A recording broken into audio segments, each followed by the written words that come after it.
முருகா சரணம். நாவில் சரஸ்வதி நற்றுணையாக காக்க காக்க கனகவேல் காக்க. எல்லாருக்கும் வணக்கம். நான் அனிதா பேசுறேன் யூகேலேருந்து. நீங்க எல்லாரும் எப்படி இருக்கீங்க? நான் நல்லா இருக்கேன். ஆ ஸோ இன்னைக்கு வீடியோ வந்து மிராக்கிள் வீடியோ கிடையாது. ஆனா, உங்களுடைய லைஃப்ல நெறைய மிராக்கிள்ஸ உண்டு பண்ணக்கூடிய ஒரு வீடியோ அப்படின்னு சொல்லலாம். நான் எல்லா வீடியோலயும் சொல்ற மாரி, முருகப்பெருமானை சுவாசிக்கவும், நேசிக்கவும் வைக்கும் வீடியோ அப்படின்னு சொல்லுவேன். அதே மாரி முருகப்பெருமானை மிக அருகில் சென்று உணர வைக்கக்கூடிய பதிவுகள் அப்படின்னு சொல்லுவேன். ஸோ, அதுல இந்த பதிவு மிக மிக முக்கியமானதா இருக்கும் அப்படின்னு நான் நம்புறேன். நம்ம சேனலுக்கு நீங்க புதுசா இருக்கிற மாரி இருந்தா, அ நாங்க அனைவரும் ஒண்ணா சேர்ந்து நெறைய நல்ல விஷயங்கள் ஒண்ணா முயற்சி பண்ணிட்டுருக்கோம். நெறைய பேசிட்டுருக்கோம். ஸோ, எங்களோட நீங்களும் கலந்துக்கோங்க. சேனலுக்கு சப்ஸ்கிரைப் பண்ணிக்கோங்க. அதே மாரி வீடியோக்கு ஒரு லைக் போட்டுக்கலாம். ஸோ, இப்போ ஸ்டார்ட் பண்ணலாம். ஸோ, நான் வந்து ஒரு 10 டேஸ் முன்னாடி இருக்கும்னு நெனைக்கிறேன். சஷ்டி முடிஞ்சதுக்கு அப்புறமா நான் ஒரு வீடியோ போட்டிருந்தேன். சேட்டை பையன் முருகன் அப்படின்னு ஒரு வீடியோ போட்டிருந்தேன். மோஸ்ட்லி எல்லாரும் பார்த்துருப்பீங்க. பார்க்காதவங்களுக்கு ஜஸ்ட் ரொம்ப சுருக்கமா சொல்றேன். பட் நீங்க இந்த வீடியோ முடிச்சுட்டு நீங்க கண்டிப்பா அத போய் பாருங்க. முருகப்பெருமான் இது மாரி இன்னொரு வாட்டி என்ன பண்ணுவாரு, எப்ப பண்ணுவாருன்னு தெரியல. ஸோ என்னன்னா, நான் எனக்கு 4 வருஷமா தீபாவளி கிடையாது. கொண்டாடக்கூடிய சூழ்நிலையில நான் இல்ல. அப்படி இருக்கும்போது இந்த வருஷம் வந்து எனக்கே தீபாவளி கொண்டாடலாம் அப்படின்னு தோணுது. எப்படின்னா, ஜஸ்ட் அட்லீஸ்ட் புது ட்ரெஸ் போடலாம். இங்க பட்டாசு எல்லாம் வெடிக்கிறதுக்கு ரொம்பலாம் ஆப்பர்ச்சுனிட்டி கிடையாது. ஸோ அட்லீஸ்ட் புது ட்ரெஸ் போடலாம் அப்படின்னு தோணுது. ஸோ எனக்கு புது ட்ரெஸ் வாங்கும்போது, இங்க யுகேல நான் ரெகுலரா போற கோயில் இருக்கிற எல்லா சுவாமிகளுக்கும் புது ட்ரெஸ் வாங்கலாம்னு முடிவு பண்ணி வாங்குறேன். அப்போ வந்து முருகப்பெருமான் வந்து ஒரு திருவிளையாடல் பண்றாரு. அவருக்கு வந்து ஒரு கிரீன் கலர்ல ட்ரெஸ் வேணும்னு கேட்குறாரு. அத தொட்டு நடந்த விஷயங்கள் தான் அந்த வீடியோல சொல்லியிருப்பேன். நீங்க போய் பாருங்க. ரொம்ப ரொம்ப சுவாரஸ்யமா இருக்கும். ஸோ அந்த வீடியோவ பார்த்துட்டு இங்க யுகேல இருக்கிற வள்ளி சகோதரி வந்து எனக்கு ஒரு வாய்ஸ் போடுறாங்க. அந்த வாய்ஸ்ல வந்து அவங்க ஒரு ஸ்டோரி சொல்றாங்க. அத வந்து நீங்க என்னன்னு கேளுங்க இப்போ. ஒரு மிகப்பெரிய ஒரு சிவபக்தர் இருக்காரு. அவரு ரொம்ப வருஷமா சிவன கும்பிட்டுருக்காரு. அவர் வந்து சிவபெருமானுக்கு என்னெல்லாம் வந்து பூஜைகள் பண்ண முடியுமோ, அத்தன பூஜைகளும் பண்றாரு. அவருடைய நீண்ட நாள் ஆசை என்ன அப்டின்னா, ஆ சிவபெருமான நேர்ல தரிசிக்கணும் அப்டிங்கிறது நீண்ட நாள் ஆசை. ஆனா, அது ஒண்ணும் நடக்கிற மாரி தெரியல. இவரு பாட்டுக்கும் பூஜை பண்றாரு, சாமி கும்பிடுறாரு, எல்லாம் பண்றாரு. ஆனா வந்து அங்கருந்து எந்த பதிலும் வந்த மாரி தெரியல. அவர் நேர்ல வர்ற மாரி எந்த ஒரு அறிகுறியும் இல்ல. இவருக்கு நம்பிக்கை போயிடுச்சு. நம்பிக்கை போயிடுச்சுங்கிறத விட சிவபெருமான் மேல செம்ம கோவம் வந்துருச்சு. அப்ப என்ன பண்றாரு, அம் அ சிவபெருமானோட மேபி சிவலிங்கம் அந்த சிலைய வந்து தூக்கி கட்டி மேல அட்டாளியில போட்டுறாரு. அ அவ்வளோ கோவம். அட்டாளியில போட்டுட்டு என்ன பண்றாரு, "இனிமே நான் கிருஷ்ணர தான் கும்பிட போறேன்" அப்படின்னு சொல்லிட்டு, ஒரு கிருஷ்ணர் சிலைய வீட்ல வாங்கிட்டு வந்து வச்சு கும்பிட ஆரம்பிக்கிறார். அப்போ கிருஷ்ணருக்கு வந்து ஏதோ ஒண்ணு நம்ம இதுவா என்ன சொல்றது, ஒரு ஏதோ ஒண்ணு ஸ்பெஷலா பண்ணலாம் அப்படின்னு சொல்லிட்டு, இந்த குங்குலியம் மாரி ஏதோ ஒரு வாசனை பொருள் வந்து கொண்டு வந்து வீட்ல வந்து போடுறாரு. அப்ப கூட அவருக்கு மனசு ஃபுல்லா கிருஷ்ணர் கிட்ட போகுதோ இல்லையோ, சிவன் மேல இருக்கிற கோவம் போகவே இல்ல. அப்போ இந்த வாசனை எல்லாம் வந்து இதெல்லாம் போட்டா மேல அட்டாளிக்கும் போகுமே! அவருக்கு வந்து இந்த வாசனையெல்லாம் வந்து அப்போ போய் சேருமா? அது எப்பிடி? நான் இவ்ளோ தூரம் கும்பிட்டு அவரு வந்து நேர்லயே வரலையே! அவருக்கு எதுக்கு போணும்? அப்பிடின்னு சொல்லிட்டு என்ன பண்றாரு, நல்லா ஏறி டைட்டா இருக்க ஒரு துணியால வந்து ஃபுல்லா கவர் பண்ணி இழுத்து கட்டுறாரு. எது? அந்த புகையெல்லாம் போய் அந்த வாசம்லாம் அவருக்கு போயிறக்கூடாதாம். அப்பிடின்னு சொல்லிட்டு அவரு இழுத்து கட்டுறாரு. அவரு கட்டி முடிக்க முடிக்க சிவபெருமான் நேர்ல வந்து தோன்றாரு. ஆச்சரியப்பட்டு போன பக்தர் அப்போ சிவன் கிட்ட கேட்கிறாரு, "இத்தன வருஷமா விழுந்து விழுந்து கும்பிட்டேன். அப்பலாம் வராம இன்னும் இப்ப வந்திருக்கீங்க?" அப்படின்னு அவரு கேட்கிறாரு. அப்பதான் சிவபெருமான் வந்து ஒரு விஷயத்த சொல்றாரு. "நீ இவ்ளோ நாளா என்ன வழிபட்டது ஒரு சிலையா நினைச்சு எனக்கு பூஜை, புனஸ்காரம் எல்லாம் பண்ண. ஆனா இன்னைக்கு தான் எனக்கு ஒரு உயிர் குடுத்து, இவருக்கும் அந்த வாசம் போகும்னு என்ன உயிருள்ள ஒரு பொருளா நினைச்சு நீ டைட்டா இழுத்து கட்டுன. அப்பதான் வந்து எனக்கு உயிர் கிடைக்கும்போது தான், நான் உன்னோட முன்னாடி தோன்ற வேண்டியதா ஆயிடுச்சு. அதுக்கு தான் வந்திருக்கேன்." அப்படின்னு அவர் சொல்றாரு. இதுதான் அந்த கதை. என்னன்னா, இதுல எவ்ளோ பெரிய விஷயம் ஒளிந்திருக்குது அப்படிங்கிறா, நம்ம பக்தியவே தலைகீழா வந்து புரட்டி போடக்கூடிய ஒரு கதை இது. சின்ன கதை தான். பட் வந்து இது இது நம்மளோட ஆன்மீக பயணத்துல மிகப்பெரிய ஒரு ஸ்டெப்பிங் ஸ்டோனா இருக்கும் அப்படின்னு எனக்கு தோணுச்சு. வள்ளி சிஸ்டர் அது சொன்னோனே எனக்கு வந்துட்டு ரொம்ப சந்தோஷமாயிடுச்சு. அவங்களுக்கு நான் தேங்க் பண்ணேன். என்னன்னா, அவங்க சொன்ன ஒரு விஷயம், இந்த கதையில வர்ற மாரி நீங்க உங்களுடைய பிடித்தமான அந்த கோயில்ல இருக்கிற சுவாமிகளுக்கு, அவங்கள வந்து உங்களுடைய குடும்பமா நெனச்சு, நீங்க அவர்களோட சேர்ந்து தான் தீபாவளி கொண்டாடணும் அப்படின்னு சொல்லிட்டு, உங்களுக்கு ட்ரெஸ் வாங்கும்போதே, அவங்க எல்லாருக்கும் சேர்ந்து எங்க நீங்க ட்ரெஸ் வாங்கணும்னு முடிவு பண்ணிட்டீங்களோ, அங்கேயே வந்து அங்க முருகப்பெருமான் அவருடைய திருவிளையாடல் காட்ட ஆரம்பிச்சுட்டாரு. ஏன்னா, நீங்க அங்க எல்லாருக்குமே எல்லா சுவாமிகளுக்கும் நீங்க உயிர் குடுத்துட்டீங்க. ஸோ, அவரு உயிருள்ள ஒரு நபர் என்னென்ன செய்வாரோ, என்னென்ன விளையாட்டுத்தனம் பண்ணுவாரோ, அதெல்லாம் வந்து அந்த துணி விஷயத்துல அவர் பண்ணியிருக்காரு அப்படின்னு சொல்லி அவங்க சொன்னாங்க. மிக மிக மிக அருமையான ஒரு கம்ப்ளீஷன் அந்த ஸ்டோரி குடுத்தாங்க. ஓகே, அப்ப நானும் வந்து முருகப்பெருமானுக்கு வந்து கோயில்ல ட்ரெஸ் வாங்கி தரணுமானா, கிடையாது. அப்படி கிடையாது. நம்ம வருஷத்துக்கு ஒரு தடவ தான் தீபாவளி வருது. நம்மளால வந்து எல்லா தீபாவளிக்கும் இது மாரி செய்ய முடியுமான்னும் நமக்கு தெரியாது. ஆனா, தினசரி நம்ம வீட்டில இருக்கிற முருகப்பெருமானுக்கு நம்பளால உயிர் கொடுக்க முடியும். அதுக்கு இப்போ இன்னும் ஒரு கதையும் சொல்றேன். சொல்லிட்டு என்னுடைய அந்த இறுதி ஸ்பீச்சுக்கு வரேன். இப்போ நான் வந்து இந்த செவ்வாய்க்கிழமை கோயிலுக்கு போறேன். அங்க வந்து இங்க வந்து வெண்கல சிலை தான் வச்சிருப்பாங்க. ஸோ ஊர்லேருந்து இந்தியாவுல மகாபலிபுரத்துலேருந்து கருங்கல் சிலைகள் எல்லாம் வந்து இறங்கிருச்சு கோயில்ல. அடுத்த நாள் அன்பாக்சிங் மாரி பண்றாங்க. அது வந்து ஒரு அம் ஆச்சார முறைப்படி ஒரு பேர் சொல்றாங்க. எனக்கு மறந்து போச்சு. ஸோ அது எல்லாம் பண்ணி அந்த பாக்ஸ் வந்து ஓப்பன் பண்ணி வைக்கிறாங்க. ஸோ சிலைகள்லாம் வந்து படுத்த வாக்குல தான் எல்லாமே இருக்கு. மகாபெரியவா மட்டும் உட்காந்துருந்தாரு. மீதி எல்லா சிலையும் படுத்த வாக்குல இருக்கு. என்னன்னா, இப்போ இந்த சிலைகள்லாம் தான் வந்து அடுத்த வருஷம் வந்து அவங்க கோயில்ல வந்து பிரதிஷ்டை பண்ணி கும்பாபிஷேகம் எல்லாம் பண்ண போறாங்க. ஸோ இப்போதைக்கு இது வந்து சிலைகள் தான். ஒரு கருங்கல் சிலை அவ்வளோதான். ஒரு கல்லு அப்படிங்கிற மாரி வச்சுக்கலாம். ஸோ அந்த மாரி ஒரு ஃபார்மேட்ல தான் எல்லா சிலையெல்லாம் அப்படியே படுக்க வச்சு இருக்கு. நானும் இன்னொரு பொண்ணு வந்து போய் பார்க்க போறோம். அந்த ஹால் ஒரு பெரிய ஹால். அங்க எப்படி லைட் போடுறதெல்லாம் கேட்டு லைட் போட்டு பார்க்க போறோம். அவங்க சொல்றாங்க, "பார்த்து முடிச்சுட்டு வரும்போது லைட் ஆஃப் பண்ணிருங்க." சரி, ஓகே. எல்லாம் பார்த்து முடிச்சுட்டோம். முருகப்பெருமான் எல்லாத்தையுமே பார்த்தாச்சு. வராகியம்மன் எல்லாம் வந்து எனக்கு என்னன்னா, நான் வந்து அவங்கள கடவுளால தான் பார்த்தேன். கல்லா பார்க்கல. அதனால வந்து நம்ம பிரதிஷ்டைலாம் பண்ணிட்டா நம்மள காலெல்லாம் தொட விட மாட்டாங்களே அப்படின்னு இப்பவே தொட்டு கும்பிட்டுக்கலான்னு எல்லா சாமிகளோட காலையும் புடிச்சு ஆசையா தொட்டு கும்பிட்டுட்டேன் நானு. வெளிய வரும்போது தான் ஸ்விட்ச ஆஃப் பண்றோம். பார்த்தீங்கன்னா, லைட் ஸ்விட்ச் ஆஃப் ஆக மாட்டேங்குது. ஐ மீன் லைட் ஆஃப் ஆக மாட்டேங்குது. அது ஒரு காம்பினேஷன் 4 ஸ்விட்ச் இருக்கு ஒரு காம்பினேஷன்ல போடணும். நாங்களும் என்னென்னவோ பண்ணி பார்க்குறோம். அந்த காம்பினேஷன் சீக்வென்ஸ்லாம் மாத்தி பார்க்குறோம். எங்களால முடியல. அப்ப வந்து உள்ள போய் யாராவது கூட்டு வரலன்னா, எல்லாரும் பூஜை வேலையில பிஸியா இருக்காங்க. யோசிச்சுட்டே இருக்கோம். என்ன பண்ணலான்ட்டு. அதுக்கப்புறம் ஒருத்தங்க அந்த வழியா போறாங்க. அப்ப அவங்க சொல்றாங்க, ம் அங்க ஒரு ஸ்விட்ச் இருக்கு பேக் சைட்ல. நீங்க போய் பாருங்க அப்படின்னு சொல்றாங்க. போய் பார்த்தா, அங்க தான் வந்து நம்ம முருகப்பெருமான் எல்லாம் அங்க தான் அந்த சிலையில படுக்க வச்சிருக்காங்க. அங்க ஸ்விட்சே இல்ல. அவரு ஏதோ தெரியாம வேற மாரி சொல்ட்டாரு. மாத்தி சொல்ட்டாரு. "இங்க ஸ்விட்சே இல்லையே" அப்படின்னு சொல்லிட்டு திரும்பியும் முருகப்பெருமான ஒரு வாட்டி எட்டி பார்த்துட்டு, நான் சும்மா கேஷுவலி சொல்றேன். "தம்பி இது மாரி லைட் ஆஃப் ஆக மாட்டேங்குது. நீ தான் கொஞ்சம் ஆஃப் பண்ணி குடேன். இல்லைன்னா அங்க வரைக்கும் போய் அவங்கள கூட்டிட்டு வரணும்" அப்படின்னு சொல்லிட்டு கேஷுவலி சொல்லிட்டு, அந்த பொண்ணுகிட்ட சிரிச்சுட்டு நாங்க பாட்டுக்கு வரோம். வந்துட்டு சரி இன்னும் ஒரு தடவ ட்ரை பண்ணி பார்க்கலாம் அப்படின்னு சொல்லிட்டு, இன்னொரு தடவ ட்ரை பண்றோம். அப்பதான் எனக்கு ஸ்ட்ரைக் ஆகுது. இந்த ஸ்விட்ச் வந்து கரெக்ட்டா வேலை செய்யுதான்னு தெரியலையே! நம்ம ஆர்டர்லாம் கரெக்ட்டா தான் போடுறோம். ஆனா வந்து அது எங்கேயோ லூஸ் கனெக்ஷன் இருக்கும் போல இருக்கு. ஜஸ்ட் இப்டி ஸ்ட்ராங்கா பிரஸ் பண்றேன். லைட் ஆஃப் ஆயிடுச்சு. அட கடவுளே! இது வந்து இவ்ளோ சின்ன விஷயமா? அப்படின்னு யோசிக்கும்போது, அப்பதான் ஒண்ணு ஸ்ட்ரைக் ஆகுது. அந்த 15, 20 நிமிஷம் நாங்க போராடி என்ன பண்ணியும் எங்களால ஆஃப் பண்ண முடியாது லைட்டு. முருகப்பெருமான் கிட்ட ஒரு வார்த்தை சொல்லும்போது, எப்படி கேஷுவலா "தம்பி கொஞ்சம் லைட் ஆஃப் பண்ணி குடேன்" அப்படின்னு சொல்லும்போது, அடுத்து ஒரு 1/2 நிமிஷத்துல வந்து அந்த லைட் ஆஃப் ஆகுது. அந்த பொண்ணும் வந்து ரொம்ப சர்ப்ரைஸ் ஆயிட்டாங்க. "இப்ப தானே வேண்டுனோம். அது எப்படி இவ்ளோ நேரம் தோணாது, இப்ப தோணி நம்ம அந்த இத டைட் பண்ணுவோம்." ஸோ ஆப்வியஸ்லி வந்து முருகப்பெருமான் எனக்கு தோணுனதான், "சுவிட்ச் லூஸா இருக்கு. கொஞ்சம் டைட் பண்ணுன்னு" அவரு தான் எனக்கு உணர்த்தியிருக்காரு. அப்போ வந்து அந்த 15, 20 நிமிஷம் வந்து என்ன பண்றதுன்னு சொல்லி அது இதுன்னு ட்ரை பண்ணும்போது, எந்த ஒரு கடவுளோட உதவியும் நான் கேட்கல. அங்க இருக்க அவ்ளோ கடவுள்கள் சிலை வந்து படுக்க வச்சிருக்கும்போது, அவங்கள வந்து நான் அப்ரோச் பண்ணவே இல்ல. அதே மாரி என்னுடைய புத்திய வச்சே தான் நான் முயற்சி பண்ணிட்டு இருந்தேன். எப்போ வந்து என்னோட புத்திய வந்து விட்டுட்டு, அந்த முருகப்பெருமானுடைய சிலைக்கு உயிர் கொடுத்து, "தம்பி இத வந்து பாருப்பா" அப்படின்னு சொன்ன அந்த மொமெண்ட்ல வந்து முருகப்பெருமான் வந்து பதில் சொல்லியிருக்காரு.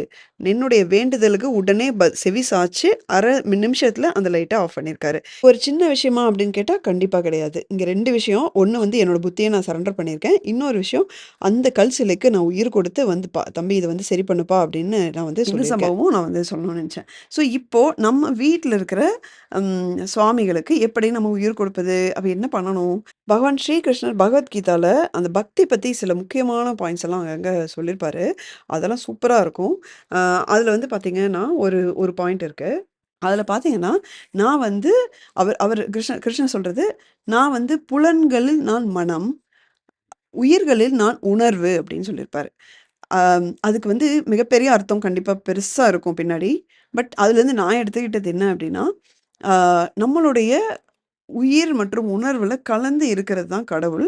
ஸோ கடவுள் நமக்குள்ள இருக்காங்க. எல்லாருடைய இதயத்திலும் அமர்ந்திருக்கிறேன்னு அதுவும் அவரு சொல்லுவாரு. இப்ப நீங்க ஃபோட்டோல வந்து அதனால தான் இந்த மாரி ஃபோட்டோஸும் நான் போட்டேன்.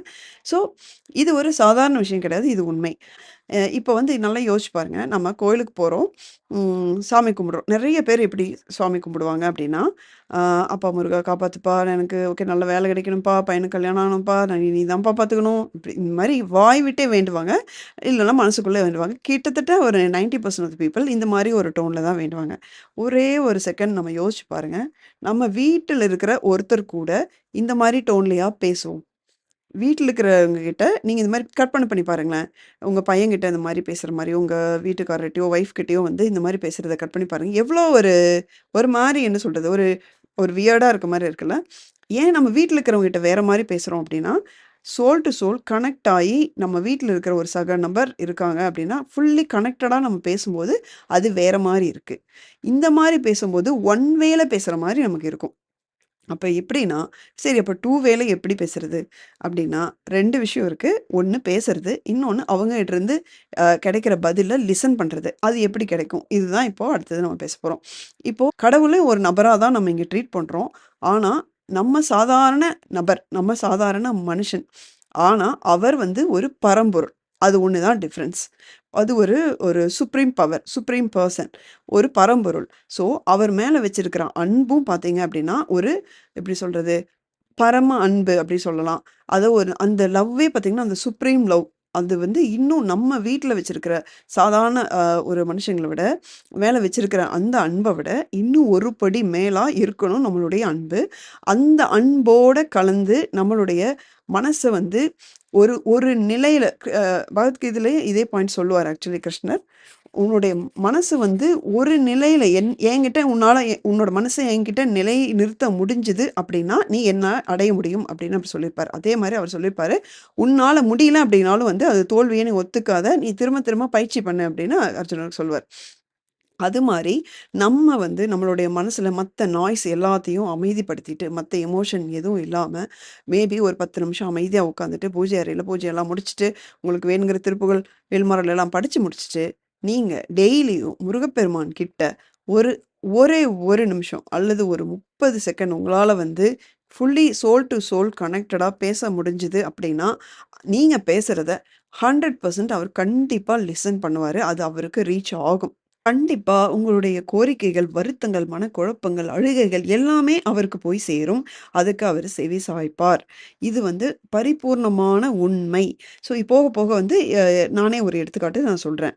அப்போ இத வந்து நம்ம தொடர்ச்சியா வந்து அவர் கூட இப்படி கனெக்டடா பேச பேச, நம்மளோட மனச, உணர்வ முழுசா முருகப்பெருமான் கிட்ட நிலைநிறுத்த நம்மளால முடியும். இது வந்து தினசரி இது வந்து ஒரு பயிற்சி மாரி நீங்க பண்ணிட்டே வந்தீங்க அப்படின்னா, ஈஸியா வந்து உங்களால அவர் கூட கனெக்ட் ஆக முடியும். அதே மாரி அங்கிருந்தும் பதில் வாங்க முடியும். சரி அப்ப எப்படி பதில் கிடைக்கும்? நம்ம பேசிட்டு அமைதியா இருந்தா, அவர் வந்து நமக்கு ஒரு வாசகமா, குரலா நம்ம பேசுவாரா? அப்படின்னா, இதுதான் இப்ப வந்து ட்ரிக்கி. பதில் வந்து எப்படி வேணா கிடைக்கும். அவரோட பதில் ஒவ்வொரு வாட்டியும் பார்த்தீங்கன்னா, பல விதங்கள்ல இருக்கும். சில சமயம் கனவு மூலம் வருவாரு. சில சமயம் வந்து ஒரு ஒரு மனித வடிவில கனவு கனவு மூலம் வந்து பதில் சொல்லுவாரு. சில சமயம் ஒரு கோயில காட்டுவாரு. சில சமயம் ஃபிளாஷ் இமேஜ் மாரி காட்டுவாரு. அம் அவரே வந்து தரிசனம் வந்து கனவுல வந்து காட்டுவாரு. சில பேருக்கு காதுலயே வந்து பதில் சொல்ற அனுபவங்களும் உண்டு. அது ரெகுலரா முருகன் கூட பேசுறவங்களும் இருக்காங்க. எனக்கு ஒரு வாட்டி அந்த அனுபவம் இருக்கு. முருகப்பெருமான் கிட்ட கேஷுவலா ஒரு வாட்டி கார்ல போயிட்டுருக்கும்போது, என் ஹஸ்பண்ட் கார்ல ஓட்டிட்டுருக்காரு. நான் வந்து அ பக்கத்துல பேசஞ்சர் சீட்ல இருக்கும்போது, அம் தலைவாரிட்டே வந்து, "இப்படி முடியெல்லாம் கொட்டுதே! என்ன முருகா! உனக்கு அம்மான்னு சொல்லிட்டா ஓரளவுக்காவது அந்த அடகுன்னு கொஞ்சமா அதெல்லாம் இருக்கணும்ல." அப்படின்னு சொல்லி, ரொம்ப கேஷுவலா அவர்கிட்ட மனசார வந்து மனசுக்குள்ள சொல்றேன். உடனே என் காதுல வந்து என்னோட வலது காதுல வந்து ஒரு குரல் என்னிடம் பேசியது. அது என்னங்கிறது மட்டும் இப்ப சொல்லல. நான் வந்து ம் அது சம்மந்தமா கண்டிப்பா முடி பத்தி அவர் பேசல. அது வந்து தெரியல. எனக்கு எப்ப சொல்றதுன்னு தெரியல. சரியான சமயத்துல நான் சொல்றேன். ஆ ஸோ அந்த அனுபவம் எனக்கு இருக்கு. அந்த குரல் ரொம்ப வேகமா பேசுச்சு. அது இப்போ நம்ம ஒரு சென்டென்ஸ் இப்ப நான் பேசுறேன் அப்டின்னா, எனக்கு ஒரு 10 செகண்ட் ஆகுது அப்டின்னா, எனக்கு 10 செகண்ட் ஆகுறது அந்த குரல் வந்து ஒரே செகண்ட்ல, அரை செகண்ட்ல எனக்கு பேசுச்சு. ஆக்சுவலி இந்த அனுபவம் எனக்கு இருக்கு. ஸோ இது மாரி நெறைய பேருக்கு இருக்கு. தினசரி சாய்பாபா கிட்ட இது மாரி பேசுறவங்களும் இருக்காங்க. அதே மாரி சில சமயம் நம்முடைய மனசாட்சியின் குரலாகவும் இது அவரு பேசுவாரு. நம்மள குரலே நமக்கு ஒரு இன்ஸ்ட்ரக்ஷன் குடுக்கும். அது நம்ம கண்ட்ரோல் மீறி நமக்கு ஒரு இன்ஸ்ட்ரக்ஷன் குடுக்கும். அந்த அந்த மாரியும் பதில் கிடைக்கும். ஸோ இது மாரி நம்ம முருகப்பெருமான்ட்ட பேசினா, அப்ப நமக்கு இது மாரி ஓரலா ஒரு வாசகமா பதில் சொல்லுவாரு அப்படின்னு எல்லா டைமும் நம்ம எக்ஸ்பெக்டேஷன் வச்சுக்க வேணாம். அவர்கிட்ட போயிடுச்சு அப்படின்னாலே நமக்கு என்ன கவல? அவ்வளதான். என்ன நடக்கணுமோ, நமக்கு எது நல்லதோ அவர் கண்டிப்பா பண்ணுவாரு. அப்படிங்கிற நம்பிக்கை இருக்கணும். அந்த நம்பிக்கையோட தான் டெய்லியும் வந்து நம்ம அவர்கிட்ட வந்து பேசும்போது, இப்போ ஒரு ஒரு முக்கியமான பாயிண்ட் இங்க சொல்றேன். அப்போ வேண்டுறது வேற, பேசுறது வேறயா? அப்டின்னா 2ம் ஒண்ணு தான். நீங்க வேண்டுதல், நான் வேண்டிட்டு வந்தேன் அப்டின்னு சொல்றது நல்லா யோசிச்சு பாருங்க. மனசுக்குள்ள அவர்ட்ட ஏதாவது சொல்லிட்டு வந்திருப்பீங்க கோயில்ல. நான் இப்படி ஒண்ணு சொல்லியிருக்கேன், இப்படி ஒரு வேண்டியிருக்கேன் அப்டிங்கிறது. அதையவே ஆத்மார்த்தமா பண்றது தான் வந்து பேசுறது. சோல் டு சோல் வந்து கனெக்ட் பண்ணி, ஒரு நம்மளுடைய சாதாரண மனுஷனோட இந்த சோலும், அந்த சுப்ரீம் சோலோட வந்து கனெக்ட் பண்ணி பேசுறது தான் வந்து பேசுறது. வேண்டுறது, பேசுறது எல்லாமே ஒண்ணு தான். எந்த ஒரு அதுல குழப்பமும் வேண்டாம். இதுல முக்கியமான பாயிண்ட் வந்து மெடிடேஷன். ஸோ நெறைய பேருக்கு மெடிடேட் பண்ணும்போது, அ வந்து குரலாகவோ அல்லது மனசாட்சியின் குரலாகவோ, ஃபிளாஷ் இமேஜஸாகவோ வந்திருக்கு. இந்த அனுபவம் எனக்கும் இருக்கு. எனக்கு வந்து பார்த்தீங்கன்னா, ஹீலிங் செஷன் எடுக்கும்போதெல்லாம், என்னோட சக்ராஸ் எல்லாம் அவங்க வந்து கிளியர் பண்ணும்போதும் சரி, நான் வந்து ஹார்ட்ஃபுல்னஸ் மெடிடேஷனுக்கு பார்த்தீங்கன்னா, எனக்கு அந்த கிளீனிங் டிவைன் எனர்ஜி பாஸ் பண்ணுவாங்க. என்னோட ஃப்ரெண்டே வந்து அத செய்வாங்க. அது பண்ணும்போதும் சரி, ஃபுல்லா எனக்கு கடவுள்கள் வந்துக்கிட்டே இருப்பாங்க ஆக்சுவலி. பிள்ளையார்ல ஆரம்பிச்சு பாபா, சிவன் எல்லாரும் முருகப்பெருமான் தான் அதிகமா வருவாரு. ஸோ எல்லாரும் வந்து ஏதோ ஒண்ணு ஒரு இமேஜ் வந்துட்டே இருக்கும். ஆக்சுவலி கன்டினியூஸா வந்துட்டே இருக்கும். அது அது என்ன அப்டின்னா, அவங்களோட உதவியால என்னால ஈஸியா அந்த ஸ்டேட்டுக்கு போக முடியுது. ஸோ நான் செல்ஃபா மெடிடேட் பண்ணி, அது ஒரு பிராக்டிஸா கொண்டு வந்தேன் அப்டின்னா, என்னால ரெகுலரா வந்து அவங்களோட கனெக்ட் ஆக முடியும். ஆக்சுவலி. ஆனா வந்து அத நான் இன்னும் ப்ராப்பரா பண்றதில்லன்னு வச்சுக்கோங்களேன். பட் கண்டிப்பா எல்லார்னாலயுமே அது முடியும். ஸோ மெடிடேஷன் வந்து என்னன்னா, கடவுள்கள் கூட அந்த பதில் வந்து நமக்கு அந்த இன்ஸ்ட்ரக்ஷன் வாங்குறதுக்கு, அவங்களோட கைடன்ஸ் நமக்கு புரியறதுக்கு எல்லாம் வந்து ரொம்ப ரொம்ப பவர்ஃபுல்லான ஒரு டூல். அது வந்து என்னன்னா, ரொம்ப மெடிடேஷனா ரொம்ப பெருசா நெனச்சுக்க வேண்டாம். டெய்லி கண்ண மூடிட்டு ஒரு இடத்துல போய் தினசரி ஒரே டைம், ஒரே இடம். ஆ ஜஸ்ட் அது நாய்ஸியா இல்லாத ஒரு அமைதியான இடத்துல போய் நீங்க ஜஸ்ட் டெய்லி ஒரு 15, 20 மினிட்ஸ் நீங்க கண்ண மூடிட்டு உட்காருங்க. அதுவே போதும். அதுதான் மெடிடேஷன்.